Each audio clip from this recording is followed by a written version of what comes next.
Olá,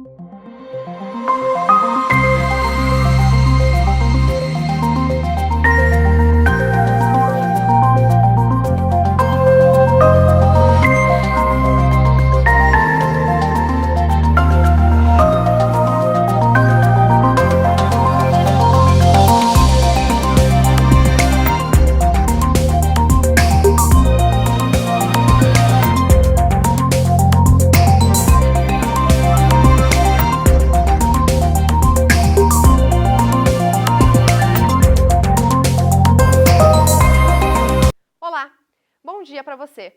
Está no ar a primeira edição do programa Ciência em Destaque, um programa que vai levar até você assuntos que fazem parte do nosso cotidiano e que são estudados por pesquisadores das instituições de ensino aqui da nossa região. Com o passar dos anos, o papel da mulher na sociedade vem sendo transformado aos poucos. A antiga estrutura social, dominada em sua maioria pela posição masculina, está sendo rompida, dando lugar a um espaço mais democrático, onde homens e mulheres podem expressar opiniões.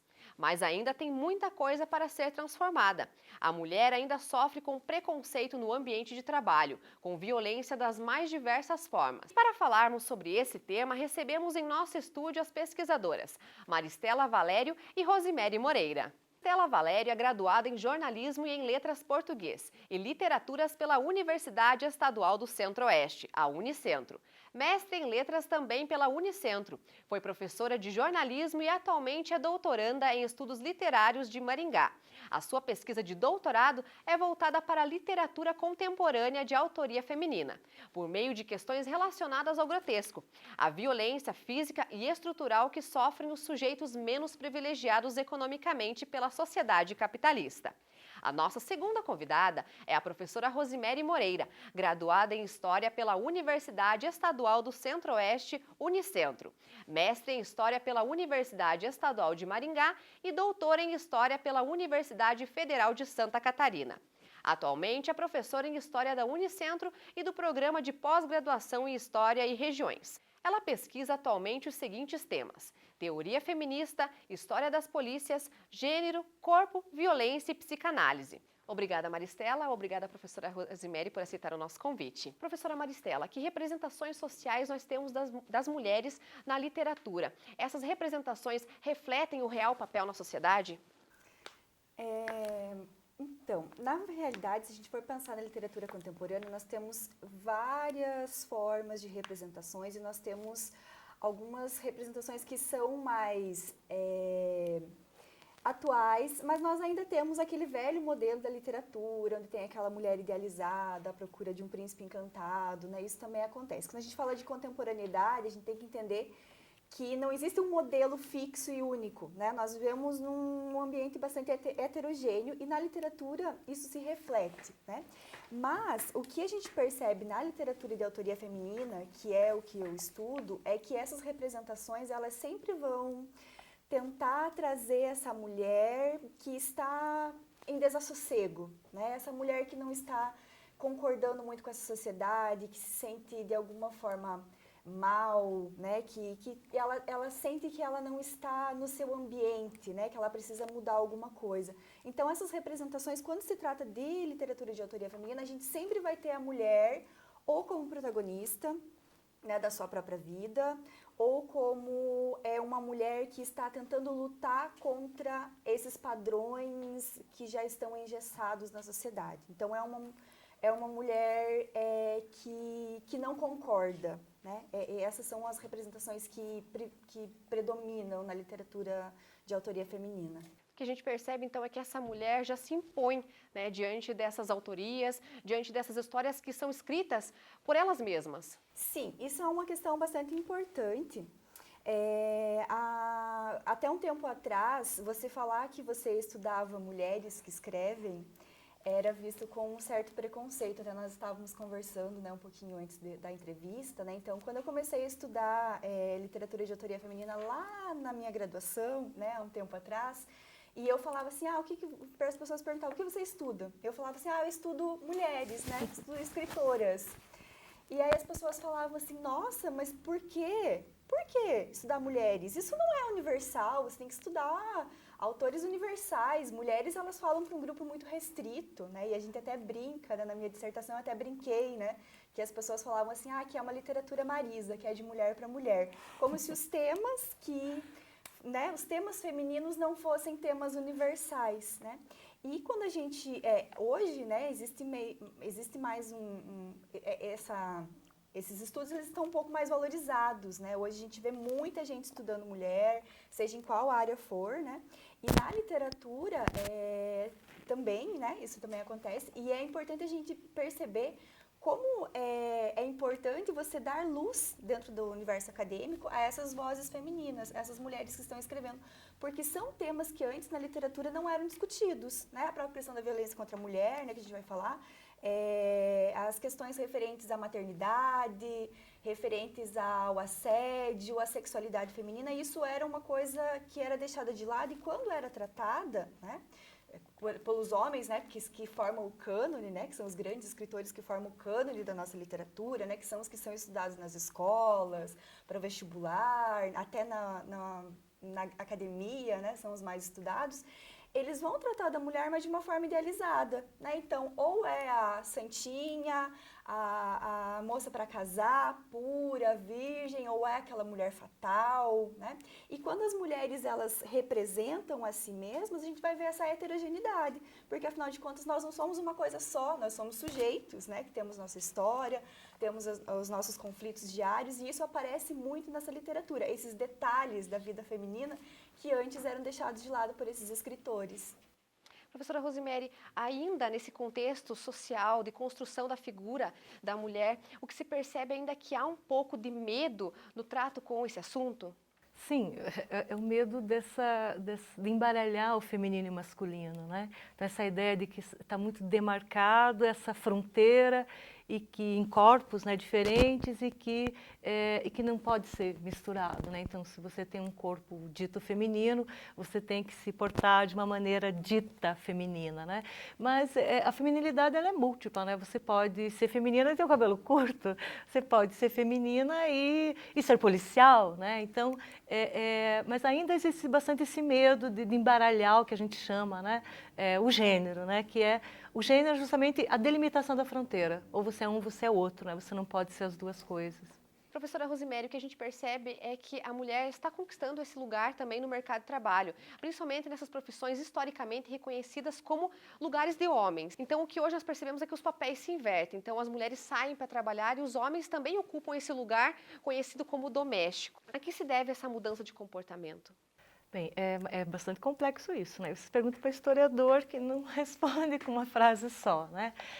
Não sei se vocês conhecem um historiador chamado Eric Hobsbawm, ele morreu em 2012, e um dos livros mais famosos dele sobre o século XX é A Era dos Extremos, né? O século XX é a Era dos Extremos. E ele diz na introdução já do texto dele, se houve uma grande revolução no século XX, foi a Revolução Feminista. Então, comparativamente com a situação das mulheres do final do XIX, né, e no final do XX, quando ele está escrevendo esse livro, é bastante diferente, né? Agora, tem que relativizar isso, tá? Tem que relativizar, porque não existe uma mulher universal. Tá? E sempre é necessário pensar o recorte de classe, o recorte geracional, o recorte de nacionalidade, né? Por quê? Étnico-racial, porque se existem algumas conquistas, não dá para dizer que elas foram as mesmas para todas as mulheres do planeta. E mesmo no mesmo país, né, é muito diferente uma mulher urbana em São Paulo, né, ou interior de Guarapuava, né, uma mulher com 15, uma mulher com 80 anos, uma mulher branca, uma mulher negra, uma rica, uma pobre, né? Então, a gente sempre relativiza essas transformações, essas mudanças, porque se algumas conquistaram, outras não. Então, a gente percebe que há um rompimento em períodos, que essas mudanças, transformações acontecem. Sim, então, você perguntou inicialmente, né, por que isso acontece? Porque o século XX inteiro, ele é um século em que o principal movimento social do século é um movimento feminista, bastante esquecido, eu diria, né? Então, porque teve várias fases, né? O movimento feminista, ele não é um movimento feminista, são muitos feminismos, né? Mas que desde o final do século XIX se tornou cada vez mais visível a luta política das mulheres, né? Seja pelo sufragismo no final do XIX, que vai até a década de 30, né? A luta pela conquista do voto, né? Seja pelo direito ao corpo nos anos 60, França, Europa, Estados Unidos, né? Em geral, ou mesmo para nós, na década de 90 em diante, né? A ideia da liberdade do corpo, liberdade sexual, né? Etc, etc, etc. Então, isso ele não se dá de uma maneira espontânea. Isso são pessoas, mulheres, lutando, fazendo, acontecendo, entrando em vários espaços que eram fechados para elas, jornalismo, por exemplo, a universidade, né? Então, isso não se deu assim de graça, isso é por conta de uma trajetória muito grande, né, do movimento social, com características específicas, né, conforme a região, conforme o país, conforme as reivindicações, que é diferente a reivindicação das mulheres lá em São Paulo, como eu disse, e as mulheres sem terra, ou as mulheres indígenas, né? Ou as idosas, ou as mulheres da universidade. Então, mas foi por conta de movimentação das próprias mulheres que forçaram essas mudanças culturais, né? E agora nós vamos conferir uma matéria produzida pela repórter Jéssica Siqueira, que trata justamente da mulher no mercado de trabalho em Guarapuava. A entrada da mulher no mercado de trabalho ocorreu devido à necessidade da liberdade financeira. As mulheres têm procurado, sim, ter a sua autonomia, e especialmente agora em tempos de crise. Então, as mulheres estão saindo do mercado para o mercado de A trabalho. Revolução Industrial foi a contribuição mais importante para a inserção feminina nas indústrias, já que, na época, o objetivo era baratear os salários. Na indústria, no comércio, na construção civil, a mulher tem conquistado seu espaço no mercado de trabalho. E no empreendedorismo, isso não é diferente. Hoje em dia, não é difícil encontrar espaços de trabalho que não tenham sido ocupados pelas mulheres. Elas são sensíveis, persistentes, criativas e ainda enfrentam dupla jornada de trabalho. Ali eu vejo que são todas muito empreendedoras, todas muito comprometidas. Então, assim, eu vejo que são guerreiras, batalhadoras e que elas conseguem se dividir muito bem na questão de cuidar dos filhos, cuidar da casa. E a gente é multifuncional. E a mulher consegue fazer melhor isso do que o homem, com certeza. Segundo Lara, a desigualdade salarial ainda existe, mas cada vez mais a mulher está tomando seu espaço. Existe sim, claro, né? Ainda uma boa parcela da população feminina que está no mercado, que infelizmente ganha menos, mas não que a qualificação seja menor, mas uma questão ainda de preconceito, tá?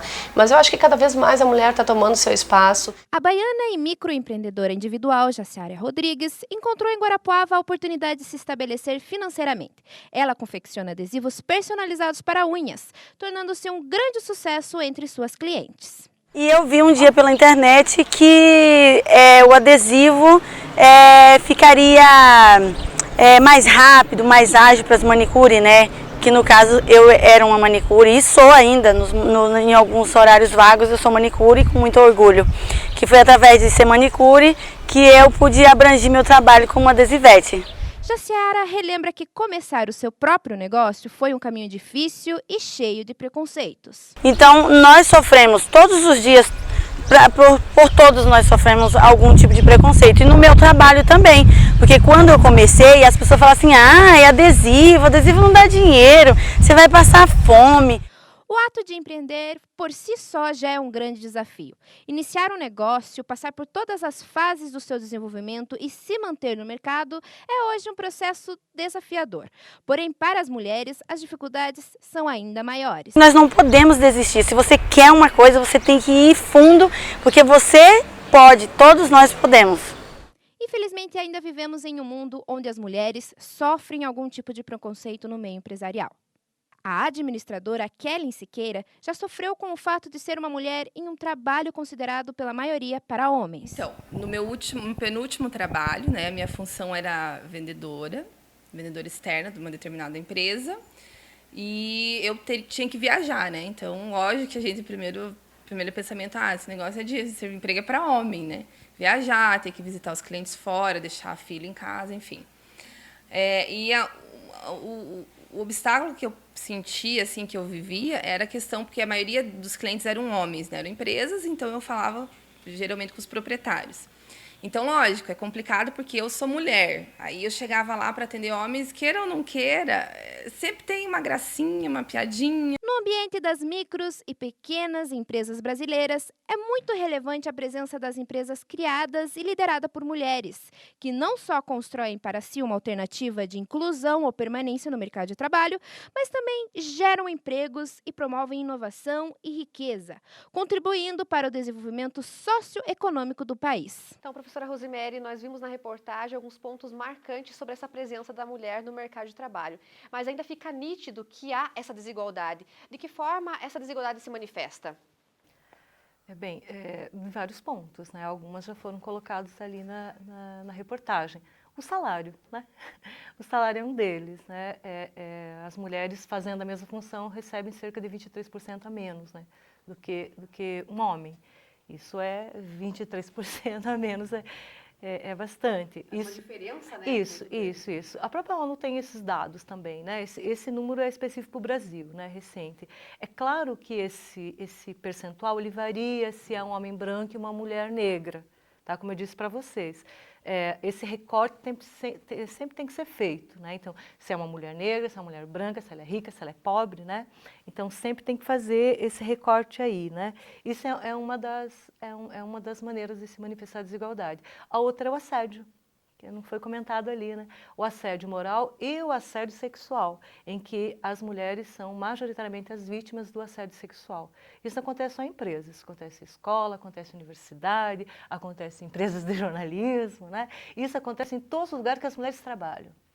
O assédio sexual. E sem contar que eles são subnotificados. Então, se uma empresa, uma instituição, vamos supor que não tenha nenhum caso, assim, uma denúncia sobre assédio sexual ou moral, não significa que não exista. É muito pior, significa que os mecanismos são tão fortes, né, do assédio que nem é possível ser notificado. Faz com que essa mulher acabe silenciando, talvez por medo de não ser aceita, né, pela própria sociedade. Perdeu o emprego. Uhum. Outra coisa que é tão, né, importante, além do salário, além do assédio sexual e assédio moral, o não pagamento de direito trabalhista, né? Por exemplo, é tão interessante, é ótimo, a gente tem que fazer essa campanha do Outubro Rosa, por exemplo, e como várias empresas aderem, empresas que não querem pagar licença maternidade para as mulheres, né? Então, acho que isso é o nosso papel, sempre estar mostrando a própria hipocrisia, né, desse mundo, da sociedade que a gente vive. Porque se você está apoiando, né, o Outubro Rosa, como é que você não está pagando, ou como é que você não está apoiando as campanhas do feminicídio? Quer dizer, de uma forma meio contraditória, né? Quer dizer que as mulheres só não podem morrer de câncer de mama, mas um feminicídio não tem problema. Eu como empresária, não estou preocupada, né, com a violência doméstica, se essa minha trabalhadora está sofrendo assédio sexual. Isso eu não estou preocupada, é o feminicídio. Eu não estou desmerecendo a campanha, obviamente, né? Eu só estou querendo apontar isso daí. E, por exemplo, com relação a essa licença maternidade, agora, né, com essas mudanças terríveis, o fim dos direitos trabalhistas, na verdade, né? Que é um processo bem interessante, que mesmo Guarapuava tem, né, tem denúncias, né, que já estão no Ministério Público de mercados que passaram a contratar somente homens nos caixas dos mercados, né? E retiraram todas as mulheres. Então, veja, isso já é uma coisa que se reflete no mercado de trabalho. É de hoje que as mulheres engravidam ou não? Então, historicamente, tem que pensar que momento foi esse em que, de repente, os mercados lotaram só mulheres nos caixas e agora nós estamos vendo o processo inverso, que é trazer os homens, né? E isso tem relação com essa nova legislação, ou nova não, né? Com o fim da legislação trabalhista. Vai chegar e falar, olha, eu não vou te contratar porque você é mulher, e depois, né? Então acaba acontecendo de uma forma que as pessoas levam isso sem perceber. Uma outra coisa também que aparece na desigualdade do mercado de trabalho é a ocupação de cargos de chefia, né? Ocupação de cargos de chefia. Qualquer empresa ou instituição é só fazer uma conta básica, né? Quem ocupa, né, os cargos, os altos cargos, né? Então, onde estão as mulheres? Tá? Então, aí também você consegue perceber a questão da desigualdade. Outra ainda no mundo acadêmico, acho que é importante apontar, que é trabalho também, né, para nós, no mundo universitário, é uma carreira, né? A questão da paridade. Tem uma página no Face que eu acho fantástica, que é umas moças do direito lá da Fundação Getúlio Vargas. E elas formaram uma página que é Aqui Só Fala Homem Branco. E elas sempre mostram os eventos, né, vários eventos do Brasil inteiro, até internacionais, onde em cada evento só tem homem falando, e homem branco mesmo. Né? Então, mulheres estão fora. Nítido, Fica claro, né? E mesmo algumas grandes promotoras de direitos humanos e tal. Então, a mesma para falar de direitos humanos, só tem homens e homem branco, né? Então, não tem a diversidade, não tem a heterogeneidade, né? Não tem pessoas trans, não tem as mulheres, não tem pessoas pretas, né? Então, isso mostra também a desigualdade. Eu falo mercado de trabalho, mas a nossa carreira acadêmica é trabalho, né? Então, as próprias publicações, né? A conquista de bolsas, né? Então, sempre não, ele existe ainda essa desigualdade entre homens e mulheres. Noeli, uma coisa interessante da gente pensar, até que aparece um pouco na reportagem que vocês fizeram, é a questão da mulher como um ser multifuncional, né? A gente precisa pensar muito a respeito disso, porque isso também é uma forma de oprimir as mulheres, né? Então, quando a gente fala de uma mulher multifuncional, a gente está querendo dizer o quê? Ah, não, essa mulher ela é ótima porque ela consegue fazer muitas coisas ao mesmo tempo. Mas, será que isso é uma característica boa? Será que isso é uma questão boa, né? Que é uma característica feminina? Ou isso é algo que é imposto culturalmente à mulher?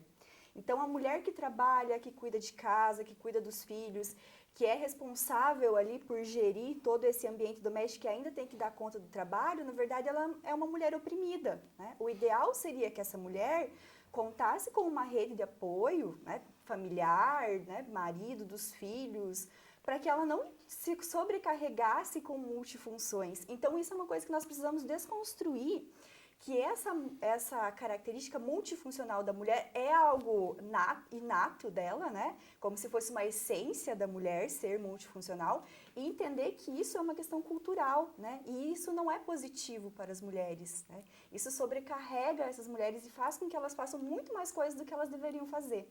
Até porque o que se percebe é que ela não tem uma escolha a ser Exato. feita, então ela vai ter que carregar todos esses compromissos e dar conta de todos eles, né? Sim, sim. Então nós vamos para um rápido intervalo, não sai daí que daqui a pouco tem uma entrevista com a secretária de Políticas Públicas para Mulheres, Priscila Charan. Até já!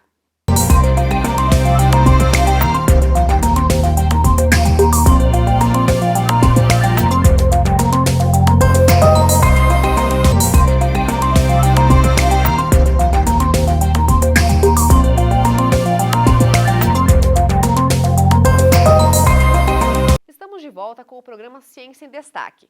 O assunto de hoje é a mulher contemporânea. E para falar sobre o empoderamento feminino, vamos assistir a uma entrevista com a secretária de Políticas Públicas para Mulheres, Priscila Charan. A gente aprendeu por muitos anos que as mulheres eram sempre tuteladas por alguém, ou pelos pais, depois pelo marido, faziam, enfim, a vontade sempre de alguém que respondia por elas. E não é isso que nós queremos. O empoderamento é, sim, esse poder para as mulheres, para que elas possam realizar aquilo que elas querem, têm sonho, têm desejo. Então, para promover o empoderamento feminino, a gente acredita muito que a gente precisa promover a sororidade. Não adianta eu me empoderar sozinha enquanto as minhas irmãs não estão empoderadas ainda, né? Então, a gente acredita muito nessa sororidade, que sozinha a gente anda bem, mas quando a gente anda junto, a gente anda melhor ainda. A questão do empoderamento emocional, econômico, né? As mulheres têm que ter acesso à educação, à profissionalização, para que elas possam sim ter o poder de decisão. Então, professora Maristela, você como jornalista e pesquisadora, de que forma a literatura contribui para esse empoderamento da mulher? Em primeiro lugar, colocando a mulher no lugar de fala, né, em seu lugar de fala. Então, essa mulher que tem direito a contar histórias, a falar, a escrever, né, durante muito tempo isso foi vetado à mulher, então isso já contribui para o empoderamento feminino, né? Então, essa capacidade de poder fazer parte, né, da cultura, das artes, né, de uma forma ativa. E segundo, né, lugar, a partir das representações, né? Então, quando uma mulher escreve, né, como a gente comentou anteriormente, essa mulher ela vai falar do seu lugar, né? Ela vai contar as histórias a partir do seu ambiente, das suas experiências, e vai trazer uma visão diferente para esse campo literário, né? Essa visão diferente da visão do homem, que é tradicionalmente estudado e tradicionalmente divulgado. Então, como historicamente a mulher foi cerceada dessa posição de poder demonstrar os seus pensamentos, suas ideias, a literatura também era uma forma dela expressar isso? Sim, tanto que é importante a gente pensar também, né, e questionar um pouquinho assim, sobre essa questão do silenciamento, porque a impressão que se dá quando a gente fala assim, que a mulher nunca fez parte desses ambientes, é um pouco errônea, né? Sempre teve mulheres que escreveram. Né? Sempre, em algum momento, algumas mulheres, né, embora com todas as dificuldades, essas mulheres conseguiram escrever. Até quando a gente fala assim, em mercado de trabalho, né, dá a impressão assim, que parece que faz pouco tempo que a mulher começou a trabalhar. E não, as mulheres trabalham desde sempre. Né? Se a gente for pensar nas classes, algumas classes sociais, por exemplo, as camponesas, elas sempre dividiram o trabalho com o homem de igual para igual, né? Então, a gente tem essa ideia, assim, de que a mulher, ela nunca trabalhou, ela nunca escreveu, ela nunca participou. E, na verdade, não. Né? Teve mulheres, em todos os momentos históricos, teve mulheres que tiveram uma participação ativa, só que essa participação, ela foi silenciada, né? Que é o que a gente chama de silenciamento. A Rosemary, com certeza, consegue discutir isso bem melhor, né? Que é esse silenciamento da história, né? Das mulheres. E essa história vem sendo resgatada há pouco tempo, né? Então, por isso que a gente tem essa impressão de que isso é muito novo.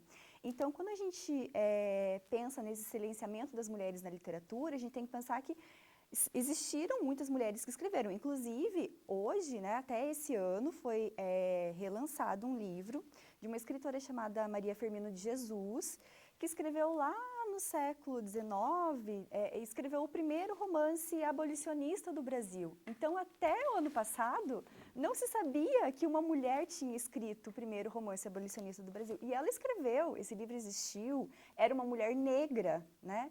Uma mulher maranhense negra que escreveu esse romance. Então, muito desse papel da academia é de jogar luz e trazer, resgatar, né, trazer essas pessoas, essas mulheres que tiveram essa participação importante. Então, a literatura, ela vai ter esse papel, né? Uma dos nossos estudos na literatura é trazer essas mulheres, né, que foram esquecidas. E o segundo é trabalhar com essas representações mesmo, que é como eu te falei, né? Provavelmente esse romance escrito pela Maria Firmino de Jesus, ele vai trazer uma visão diferente dessa história dos escravos, né, dos seus antepassados, diferente de uma visão masculina, porque a mulher, ela sofre duplas violências, né? Então, além da violência da escravidão, ela sofreu outras violências por ser mulher, né? A própria violência sexual, que os homens não vão falar, a mulher vai o tempo todo, né? Na literatura aparece esse medo, esse temor, né? Essa questão, ela permeia, e vários outros tipos de violência, outras preocupações que estão presentes nessas escritas de mulheres. Então, professora Rosemary, a professora Maristela, ela apontou essa questão do silenciamento dessa mulher. De que forma isso acontece? De muitas formas, né? Foi muito feliz a fala ali da Maristela, quando ela disse assim, achar que isso é muito novo. Não, o que é novo é um olhar sobre isso, né? Por quê? Então, mesmo quando se coloca, né, a própria reportagem ali sobre o mercado de trabalho, em tempos de crise as mulheres sempre trabalharam desde que existe ser humano, né? Uma coisa é trabalho, uma coisa é emprego, outra coisa é trabalho, né? Então, até essa visão de que as mulheres começaram a trabalhar depois da Segunda Guerra Mundial. Peraí, né? Como assim? E as escravas? Né? Não só do Brasil, mas a escravidão teve quanto tempo, né? Quanto período? Ou achar que lá na Idade Média as mulheres estavam todas num castelo medieval tocando cítara, cabelo comprido e tal, e as servas. Né? Então, essa visão é uma visão já estereotipada sobre uma mulher burguesa. E não são todas as mulheres no planeta que são burguesas ou que foram burguesas, né? E até porque a própria mulher burguesa não é uma mulher burguesa. Isso já é um estereótipo. Então, esse estereótipo é uma construção de achar que, então sempre as mulheres estiveram em casa, cuidando dos filhos, cuidando dos maridos. Não.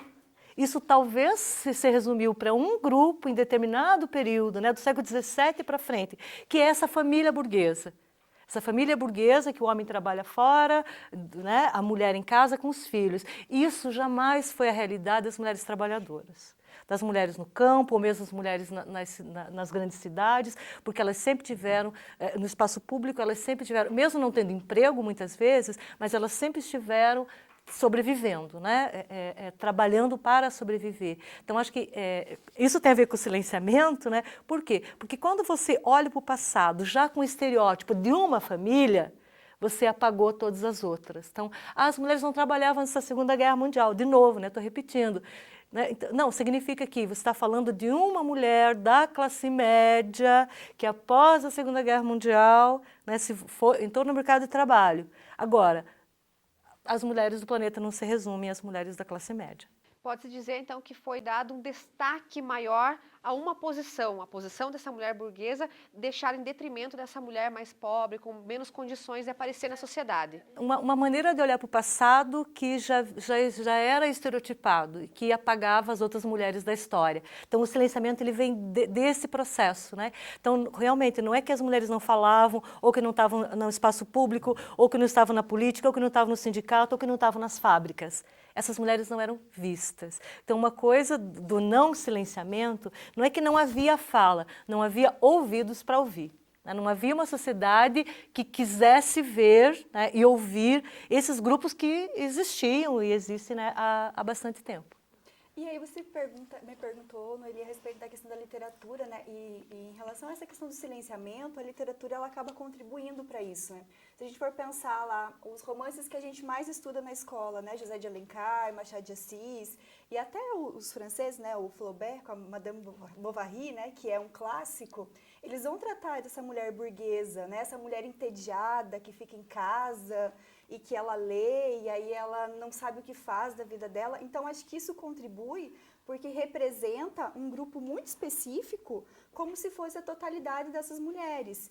E aí até a gente pensa assim, poxa, mas essas mulheres elas não se revoltaram? Mas nessas próprias literaturas, quando a gente faz uma leitura feminista, né, agora, quando a gente olha para essas obras com um olhar feminista, a gente vê algumas formas de não se acomodar com aquilo, de resistência. Né? De resistência, né? A Madame Bovary, por exemplo, ela resiste àquela sociedade, né? Ela vai, ela se aventura, ela sai, ela não está conformada com aquilo, mas por muito tempo isso foi lido como um conformismo, como essa mulher que não tinha nada o que fazer, e aí ela foi e estragou a sua vida, né? Tanto que elas morrem todos no fim, né? Como uma forma de castigo.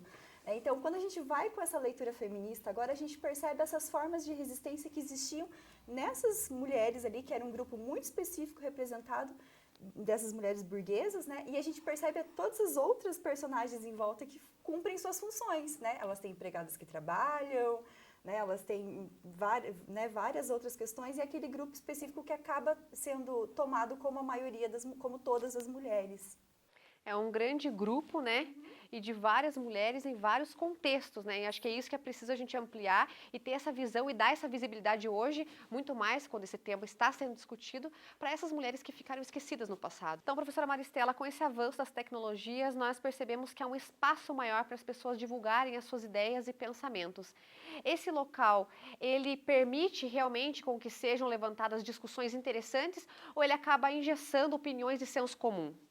Acredito que as duas coisas. Né? Então, as redes sociais, elas contribuíram para que a gente para que a gente soubesse o que as pessoas pensam a respeito do mundo, a respeito de várias coisas, né? E isso, ao mesmo tempo em que é positivo, é negativo, porque a gente acaba também se decepcionando, né, com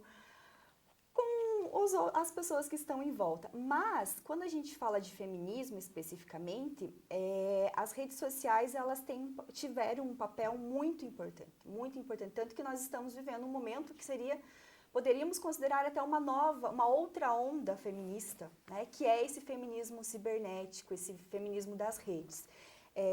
E isso é muito recente. Se a gente for pensar de 2013 para cá, né, 2012, 2013 para cá, é que isso se fortaleceu e as redes sociais acabaram contribuindo para que o feminismo ele se tornasse mais compreensível, se tornasse mais popular, para que as pessoas compreendessem o que é feminismo e para que as pessoas se descobrissem feministas, né? Não se tornassem, mas muita gente que não sabia o que era feminismo e não sabia que era feminista, acabou se descobrindo feminista por conta desses compartilhamentos de ideias, de textos, de vídeos que acontecem nas redes sociais. Então, acredito que o papel foi muito importante, embora isso também tenha gerado uma reação muito forte, né?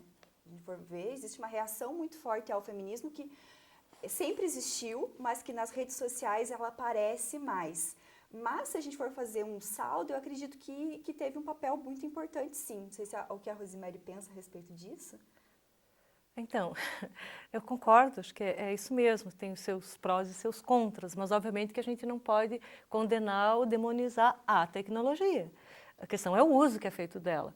Estava lembrando, né, que a própria prensa, quando a prensa foi desenvolvida na Europa, né, que ela veio, né, da China e tal, quando ela foi desenvolvida, ela foi proibida, porque não era, nem todo mundo poderia, né, imprimir e tal, não era imprimir o nome, mas, então, mas não é a tecnologia em si o problema é o uso que nós fazemos dela. Agora, se por um lado, né, como diz a Maristela, eu acho que 2011, acho que é um marco por conta da Marcha das Vadias, né, do Canadá, né, para o mundo inteiro, né, o Brasil. Então, eu acredito que o feminismo no Brasil hoje ele está no auge, o sufragismo. Vou chamar de feminismo também, mas o movimento lá da década de final do 19, 20 e 30, que era por direito ao voto das mulheres, ele era interclasse, né? Eram mulheres da elite cultural, econômica brasileira e focado nas cidades, nas grandes cidades da época, Rio e São Paulo, o Rio Grande do Norte também e tal. Os anos 60 também vai ter, né, aqui no Brasil, né, esse um certo, né, movimento feminista bastante atuante, mas também na São Paulo, Rio de Janeiro, nas capitais. 2011, talvez um pouco antes até, mas o feminismo ele se expandiu completamente, né, que é essa interiorização do debate político, né, não só do feminismo, né, óbvio, mas acho que e isso tem a ver sim com as redes sociais, né, e vai ter a potência, né, dela é bem interessante. Agora, ao mesmo tempo, os detratores eles se unem, né, tanto que ele vai ser conhecido como ele vai ser odiado. E odiado, acredito que justamente pela própria ignorância, né, do que se trata, né. De qualquer forma, as tecnologias elas potencializam as coisas, tanto para o bem quanto para o mal, né. Mas essa coisa das opiniões, né, que você mencionou, né? Então, de qualquer forma, ninguém sabe tudo sobre tudo, obviamente, né? Na nossa área, acredito que nós somos chamados aqui porque nós temos pesquisas sobre, além de militância de alguma forma, né, e tal. Agora, as redes sociais também possibilitam isso, mas eu sou educadora, eu acredito que o debate sempre é a melhor cartada, né? Professora Rosemary, esse conceito do empoderamento ele ainda é muito recente e a maioria das pessoas, ou uma grande parcela da população, não compreende muito bem como funciona. Então, o que é o empoderamento feminino? Bem, enfim, não existe um consenso sobre o termo, né?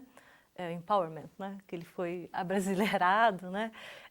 Mas ele existe desde os anos 60, 70, nos Estados Unidos, um grupo chamado Mulheres em Desenvolvimento, né? um grupo, um movimento social, e que elas começaram a usar essa ideia de empoderamento, mas a partir de uma perspectiva do poder como uma substância. A ideia de que existe o poder e ele precisa ser repartido entre as pessoas. Então, a ideia de que as mulheres não tinham, né, o poder, então, e como se fosse uma balança, né, de que se alguém tem o poder, eu não tenho. Então, para eu ter poder, eu preciso tirar o poder do outro. Mas isso era bem um debate dos anos 60 e 70, né, um olhar mais que a gente chama de história social, e que o próprio conceito de poder, né, ele foi se transformando. Eu estou falando tudo isso porque esses conceitos, esses debates, eles saem dos movimentos sociais também.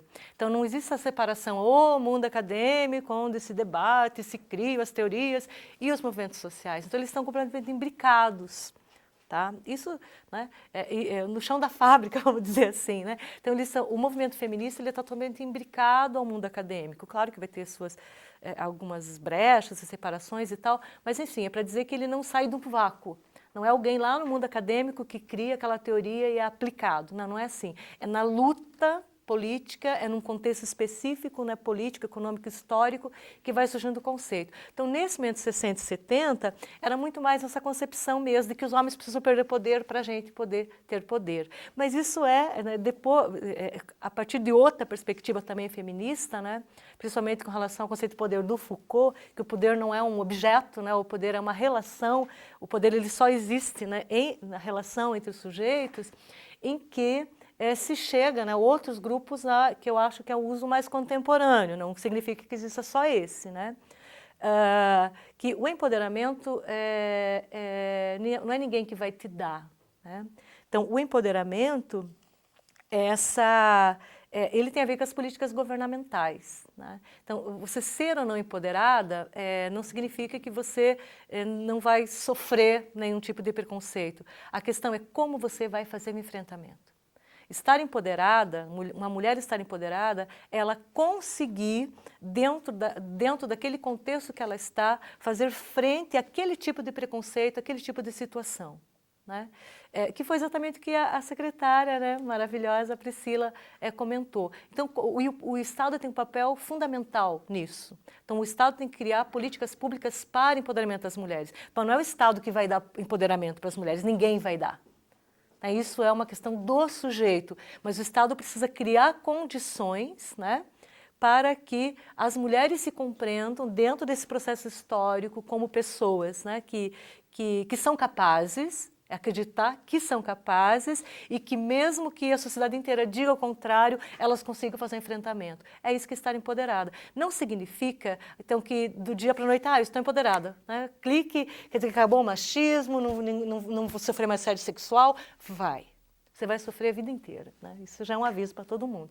Você vai sofrer sim, assédio moral, assédio sexual, vai perceber o machismo de várias formas, mas a questão é como você vai se posicionar perante, né? Empoderamento é nesse sentido. E mesmo que uma mulher branca, rica, não vai sofrer o machismo, ela vai estar empoderada no determinado sentido também, mas ela vai ter mecanismos específicos para fazer frente a esse machismo ou ao sexismo. Então é nesse sentido que o empoderamento não é agora eu tenho o poder. É como eu vou fazer o enfrentamento de situações que eu sou colocado em desigualdade dentro de determinada relação de poder. Então o Estado tem essa obrigação de mostrar para essa mulher qual a posição que ela tem, essas escolhas que ela tem em relação à posição dela como mulher, para que ela possa sim fazer uma escolha. Eu sou mulher, eu tenho meus direitos, eu não sou um objeto, eu sou uma pessoa com sentimentos e com escolhas. Seria mais ou menos assim? Isso, então isso você colocou muito bem, estar em posição de fazer escolhas, não é eu tenho que ser isso, eu tenho que fazer aquilo, ou eu tenho que trabalhar nisso ou naquele, não, eu tenho que ser mãe, né? Ou não tenho que ser mãe, eu sou feminista, logo, não é assim, não posso ser mãe, não é nada disso, ter possibilidade de fazer escolhas. Agora você fala, o Estado tem obrigação? Depende do Estado, né? Na minha concepção, sim. O Estado existe, veja, isso é uma concepção do Estado liberal, não é um Estado socialista, é um Estado liberal, né? De que dar condições de garantir os direitos individuais. Veja, isso aqui é liberalismo clássico, né? Século XVII e XVIII. Então, o Estado tem por função garantir os direitos individuais. E mesmo assim, dos 17 para cá, os direitos individuais das mulheres, o Estado não garante. Então nós vamos para mais um intervalo e logo voltamos para discutir o último assunto da edição de hoje, a violência contra a mulher.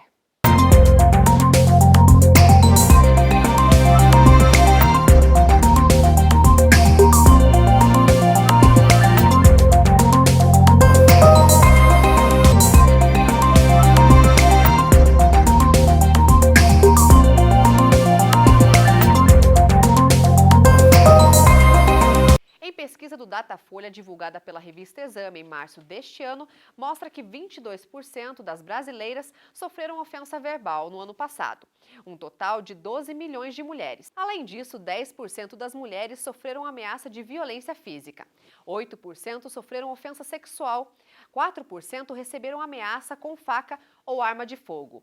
E ainda 3%, ou 1,4 milhões de mulheres, sofreram espancamento ou tentativa de estrangulamento. E 1% levou pelo menos um tiro. A pesquisa mostrou que entre as mulheres que sofreram violência, 52% se calaram. Apenas 11% procuraram uma delegacia da mulher e 13% preferiram o auxílio da família. E o agressor, na maior parte das vezes, é um conhecido. Nossa equipe foi para as ruas ouvir a opinião da população sobre o assunto. Dá só uma olhada. Por que você acha que a mulher hoje em dia passa por essa agressão psicológica ou física? E por que elas não denunciam? Minha opinião geralmente é medo, né? Vergonha, muitas vezes também, né? A pessoa já foi humilhada e tem ainda vergonha de fazer a denúncia devido a isso, né? Creio eu por falta de informação ou talvez por estar realmente com medo. Eu acho que por medo. Eu acho que a pessoa tem medo do que pode acontecer com ela, né? E daí começa a se segurar para não falar. Eu acredito que o grande problema ainda hoje é que a mulher ainda é muito dependente, ainda não tem os meios para ela sair para frente, principalmente se tiver filhos, e o medo de que tem que ela possa ser agredida, ou inclusive os filhos, que muitas vezes acontece. Então, professora Rosemary, a gente percebeu que na maioria ali as respostas foram por medo. O que a gente percebe ainda na nossa sociedade atual é que há resquícios desse machismo, do predomínio do homem sobre a mulher. De alguma forma, esses estereótipos, eles reforçam o preconceito e a falta de respeito com as mulheres? Sim, eu já fiquei contente que na reportagem a maioria, todas as pessoas, nenhuma das pessoas, melhor dizendo, culpabilizou as mulheres pela situação de violência. Isso já é um grande passo para a sociedade que nós vivemos, né? Agora, eu mudaria a palavra, você fala resquícios de uma cultura machista. Eu acho que é um pouco mais. Nós vivemos, sim, ainda numa sociedade com uma estrutura cultural sexista. Tá? Quando a secretária Priscila Charan, ela mencionou no VT anterior, ela mencionou a violência física é a ponta do iceberg. Sim. Então, o feminicídio, que é o assassinato, né, dentro dessas relações de gênero, o espancamento, o estrangulamento, né, etc., como você antes apontou os dados, eles são a ponta do iceberg, que é aquilo que está, né, a violência que sai sangue, né, que as pessoas conseguem visualizar. Mas esse iceberg lá embaixo, ele é imenso, que ele está nessa estrutura maior, né, que tem a ver com essas representações que estão na literatura, que tem a ver com representações das mulheres nas mídias, né? Então, a própria ideia de que existe um feminino e um masculino e que eles têm desejos diferentes, aspirações, já nasceram assim, aspirações diferentes, qualidades diferentes e excludentes, né? Atribuições sociais diferentes, é isso que a gente chama de estrutura cultural sexista. O machismo está dentro dessa estrutura cultural sexista. Então, o que é o sexismo, então?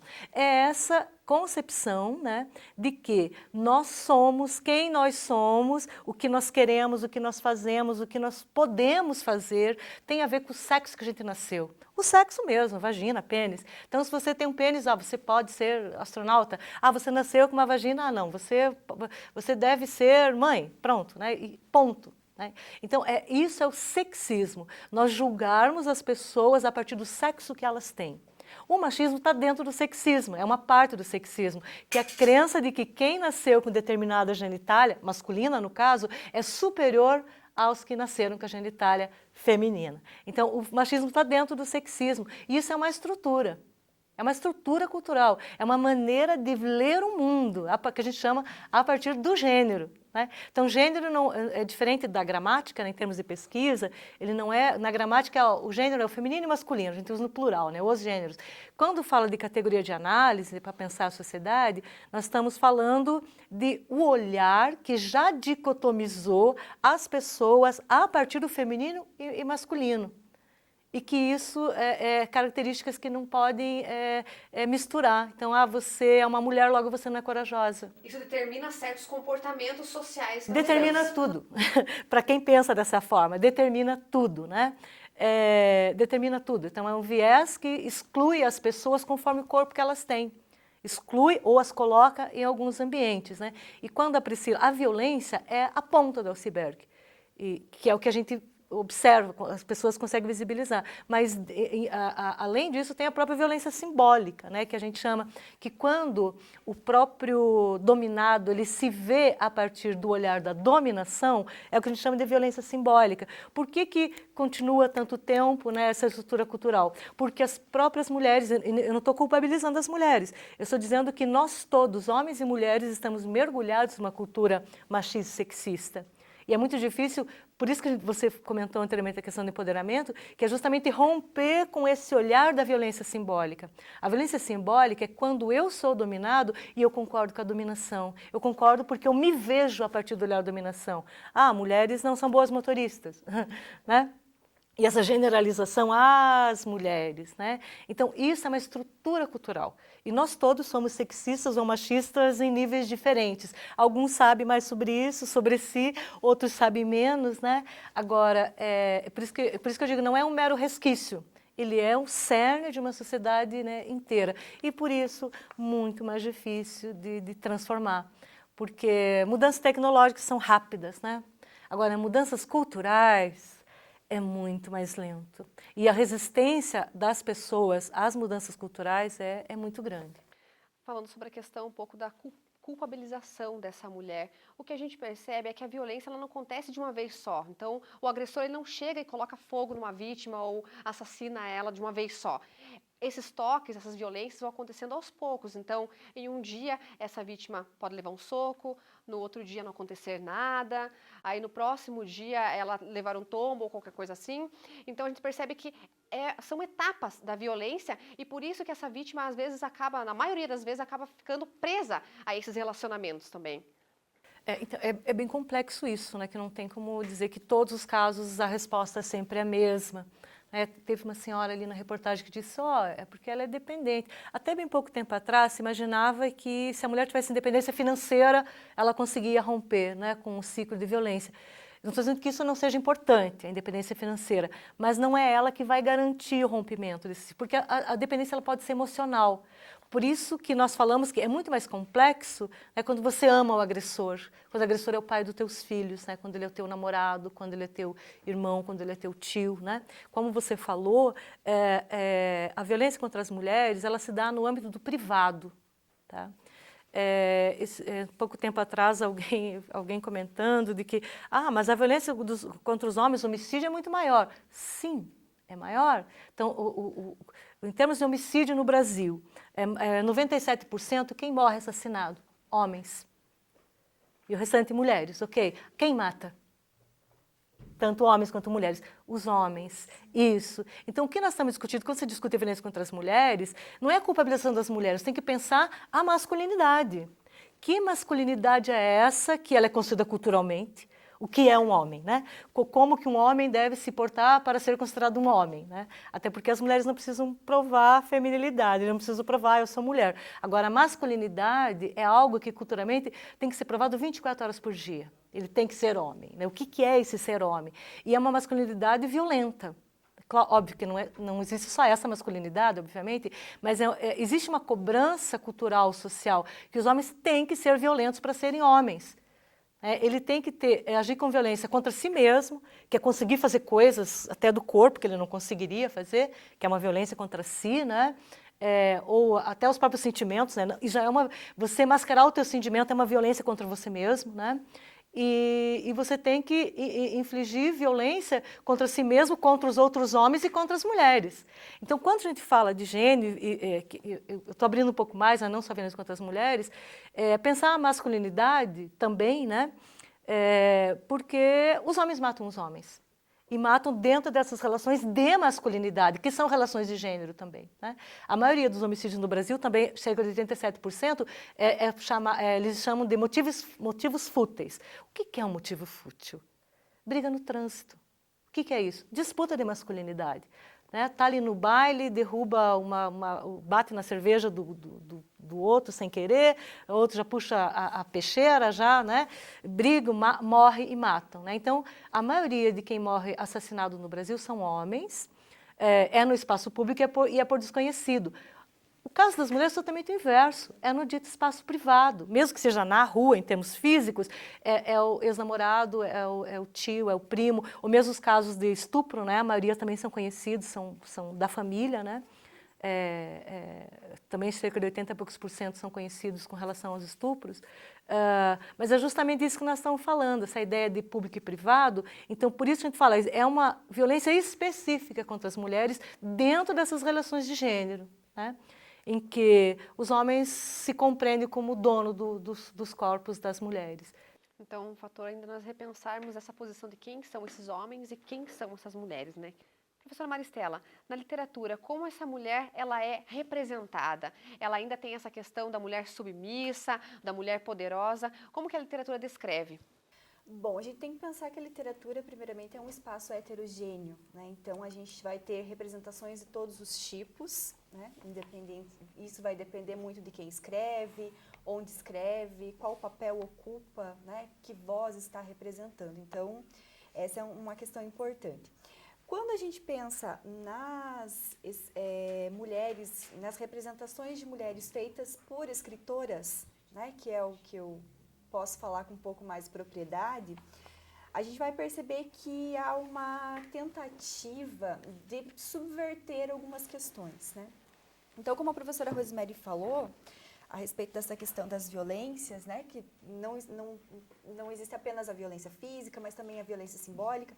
A literatura ela vai tratar muito da questão da violência contra a mulher, a violência física, né? Então a gente vai ter vários romances que vão falar de mulheres que apanham, de estupro, né? Vão falar dessas questões.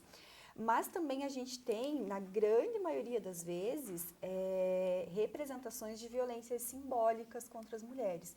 Então, o que são essas representações? Elas vão falar de mulheres que não se sentem bem dentro do ambiente familiar, porque se sentem presas, porque acabaram tendo um relacionamento que de repente não era uma escolha, né? Acabaram sendo levadas a isso. Vão falar muito dessas relações de trabalho, dessas mulheres insatisfeitas com o seu trabalho, dessas questões que nós falamos até do assédio, de não ser valorizada, né? E vão falar muito, né? A literatura escrita por mulheres, ela vai ter como uma característica nas últimas décadas